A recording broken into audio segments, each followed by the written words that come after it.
You're looking for me? Better check under the sea. Sealab 2021, I miss you. Hey there, everyone. I'm Gen X Man. This is another Super Saturday, a show where we check out all things super and awesome and some other things too. Today, I'm digging out another Adult Swim from way back in 2001. Yes, that's over 20 years ago for those of us that are triggered by how long it's been. Now, the show officially launched in December 2000, but that was only 3 episodes to whet the appetites of a potential audience. And what it did? Sealab officially joined Adult Swim's lineup in September of 2001, with the final episode airing April 2005. Sealab was one of four classic releases by the production company William Street, the other three being Aqua Teen Hunger Force, another great one, The Brack Show, and Harvey Birdman Attorney at Law. The show used stock footage from the original's Hanna-Barbera Sealab 2020 alongside original animation in an identical style, so visually speaking, it was difficult to next to impossible to tell the difference.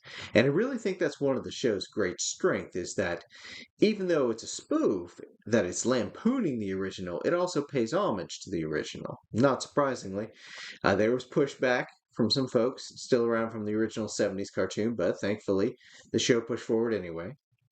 And not surprisingly, at least to me, the show grew organically. The creators, Adam Reed and Matt Thompson, were working as production assistants from Cartoon Network back in 95. They were goofing around, as we all do, and found an old tape of Sealab 2020, so they put it in and they started doing their voiceovers with original dialogue. We've all done it. 5 years later, they're no longer at Cartoon Network and pitch the idea back to their old employer, who passes, stating it's not funny. We've all been there. Rather than give up, the duo went back, polished it up a great deal, pitched it again with more original content, and this time it stuck.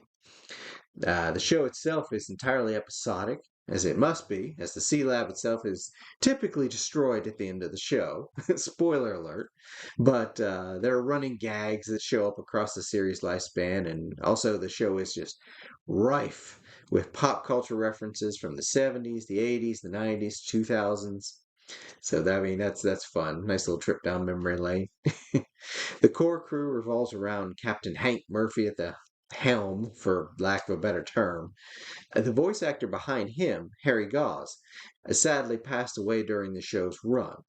But in kind of an awesome turn of events, however, his son Michael took over the voice acting duties for the captain of the Sealab with a new character, Captain Tornado Shanks. There's also Lieutenant Sparks, radio operators, Debbie, the marine biologist, Stormy Waters, Dr. Quinn. Nice little dig at Dr. Quinn, Medicine Woman, but I digress. Marco, the station engineer, voiced by Eric Estrada. Yes, the same Eric Estrada from Chips. There's Hesh and a bunch of other bumbling degenerates. And there's a quote about the show from 2021 during the 20th anniversary from Nerdist that really showcases why, to me, the show was incredible. A quote, "It's one thing to imagine Sealab 2021, it's another thing getting it on the airwaves."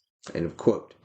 And that's really what resonates with me was that this was a show that seems is so logical, so practical in its idea and implementation. I'll get it there. That there's absolutely no chance any corporation would ever go along with this. There are a litany of reasons that the network should have passed on this, and yet somehow they read the cultural zeitgeist correctly in an astonishing display of social awareness. So it's a treasure, believe that. The show lasted 4 seasons, 13 episodes every season, total of 52, if my math is correct. And it's public education, so. Fandom indicates the creators left they let the lab sink for the final time as creative differences and their desire to pursue other projects reached a point of no return. Reviews for the show are still overwhelmingly positive, coming as a surprise to absolutely no one that's seen this stuff. I don't always get it on the ground floor with these kind of shows, but this one I actually did, along with Space Ghost and Aqua Teen and so on. The crowd I was with at the time was a mixed group, some older, some younger. You can guess which one I was. So we had the younger crowd saying, "Hey, have you all seen this new Sealab show? It's hilarious." And they put it in, and immediately I'm like, "Oh yeah, this is Sealab 2020 from, back in the day, the Hanna-Barbera stuff, which I grew up on." Then I start listening and going, "Wait a minute, this is something else. This is something new." And that whole dearth of shows from that era really launched that kind of storytelling, that kind of TV show, that kind of cartoon was them, the Aqua Teen, so on and so forth. They took things that were familiar, Space Ghost, Coast to Coast. They took the footage, they kept the art style and such, and they kind of, you know, added a more natural and real sense of humor to it, and it just took off. Away we went.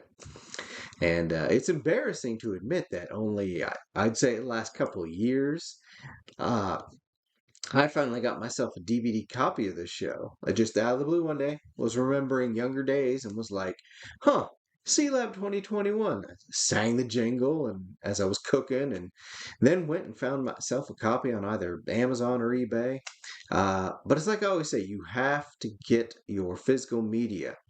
Without this here, you're relying entirely on online records, and those have a tendency to just vanish for a wide variety of reasons. And they can take down a post with nary an effort, but so far, they can't come into your home and confiscate your DVDs.